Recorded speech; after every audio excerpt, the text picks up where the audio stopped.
Alright, one of the things that I like to do when I watercolor and I acrylic is add texture, and I have all kinds of ways that I add texture. And here's a kangaroo mouse that I'm thinking about using as the illustration of a topic for a book, because they jump and they move all the time, so they eat a lot.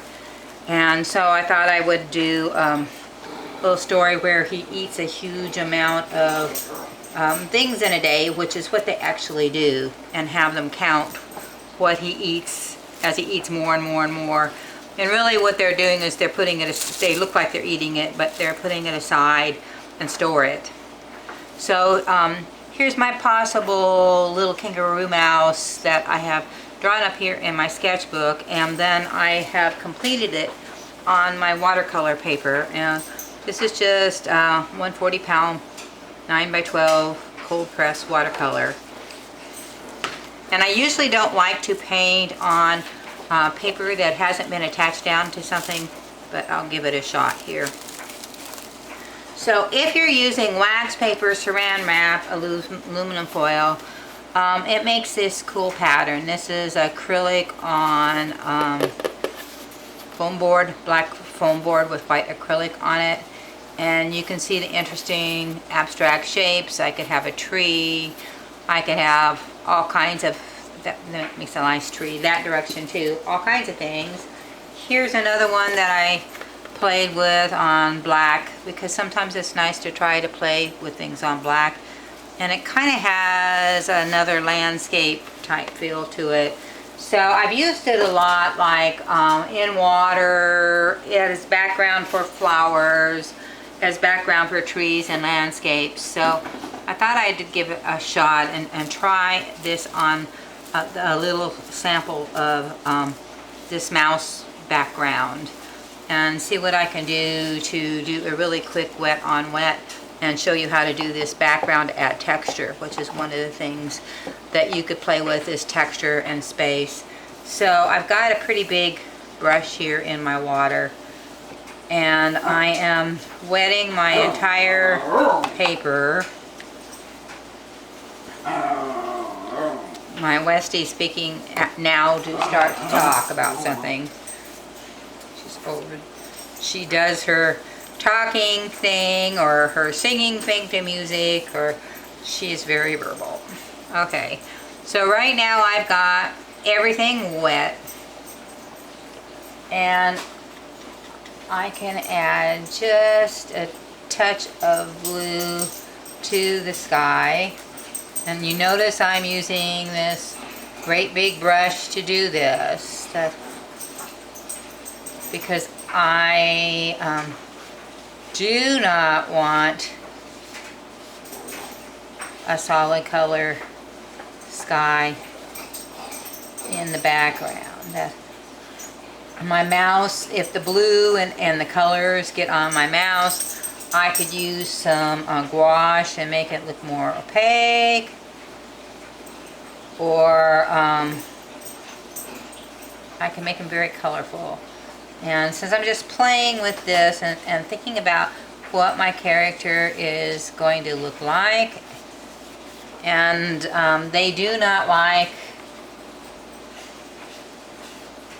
illustrations in children's books to be tight.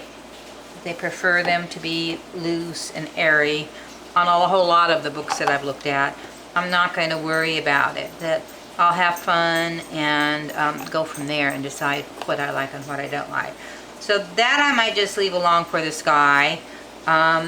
Sky usually has a little bit of color coming in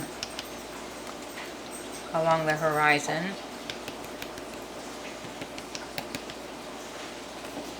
And yellow, add a little bit of brown tones into that.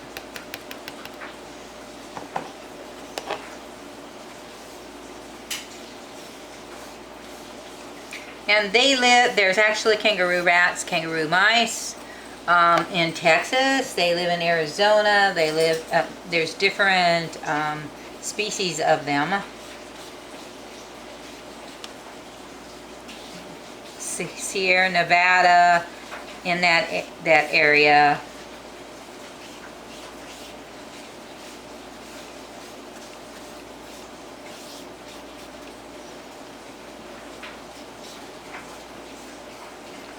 Putting some color in here.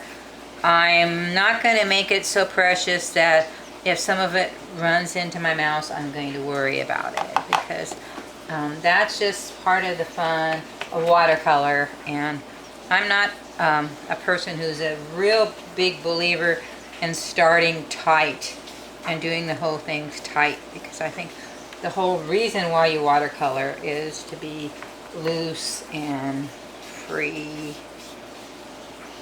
Alright, so I've got my cool in the sky. I'm getting warmer as I come forward. So there's some feeling of space. And about have enough there to make some good mud. So that would be good for the dirt. Alright, and then I put my texture here on this. Gonna pull it up kind of in my mountainy type space and stop when it gets into the sky. And I've got a really light shade of brown going on there. It could be much brighter and more intense than this. I can kind of play around with the filling of the texture and the saran wrap. Probably will do quite a lot more, but as that dries, that's the next step, and it could take as much as an hour and a half, 2 hours to dry, depending on how humid it is. Unless I was painting outside, but I'm not going to go and do that. So I'm just going to pick it up and put it aside somewhere flat to dry until I'm ready to move on.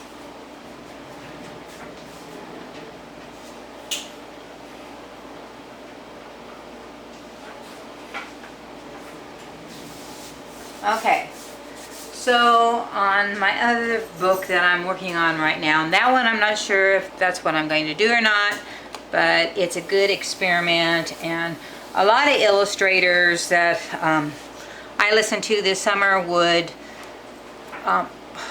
draw their character and paint their character over and over and over again as they worked on it until they were really sure about what their character was going to do, what they were going to be like. So I don't think that's a big problem to start with him and then continue to go from there, even though I've got the story completely written. Alright, so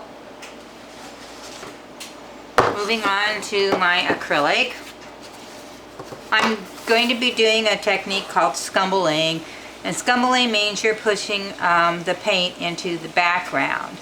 And if you look at the examples that are there of space and texture, they have quite a lot of things going on.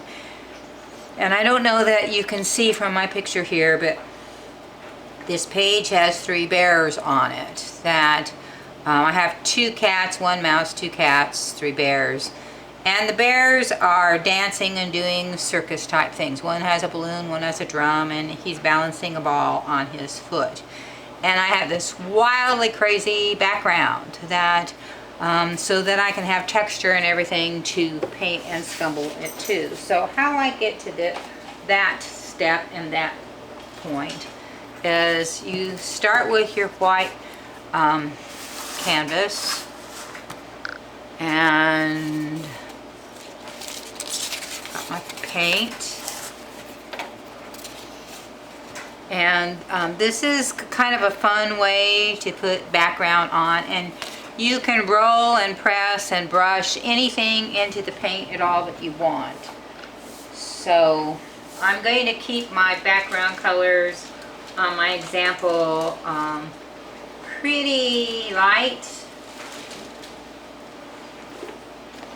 I've got some light yellow. Maybe I'll use light green.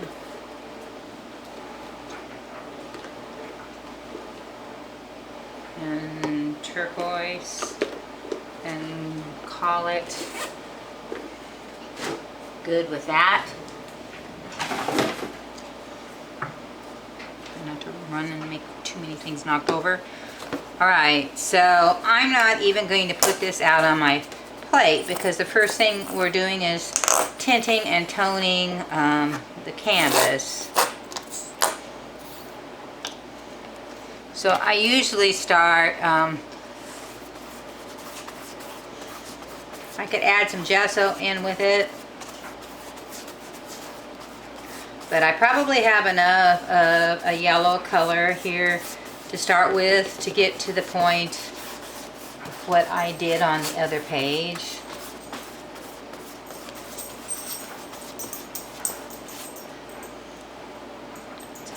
Hold up some of my paint here.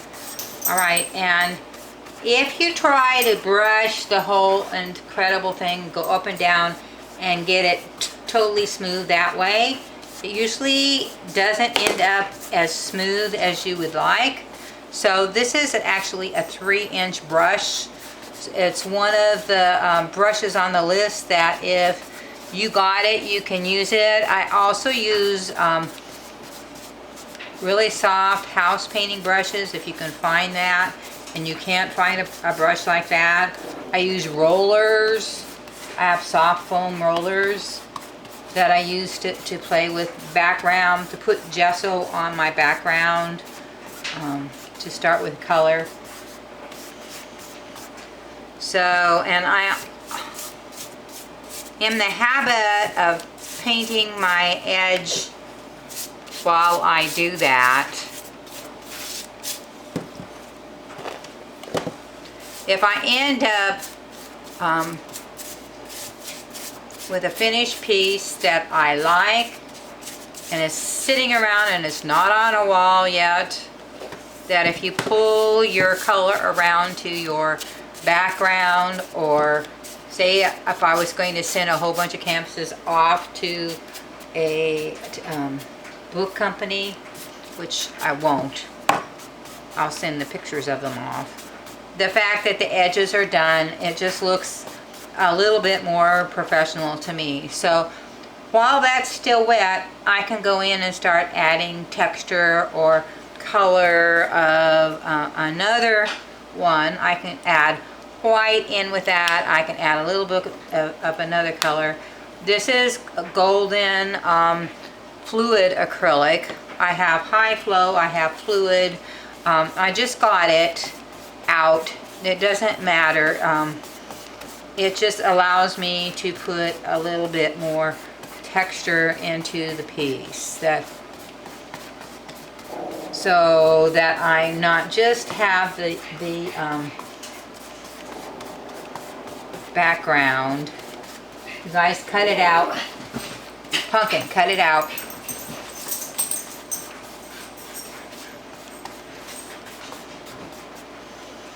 Okay, so another thing that I can do to create texture is anything you can find that has texture on it, like a piece of fabric, a piece of plastic, dish, rubber to keep your dishes from slipping. Anything that has texture you can push and pull into the paint. Here is sequined material, and the reason why that is working is that my paint is really quite wet there, where I just put that down, and so you see I'm getting my fingerprints. That creates texture. I'm getting a textured background there to go with the piece.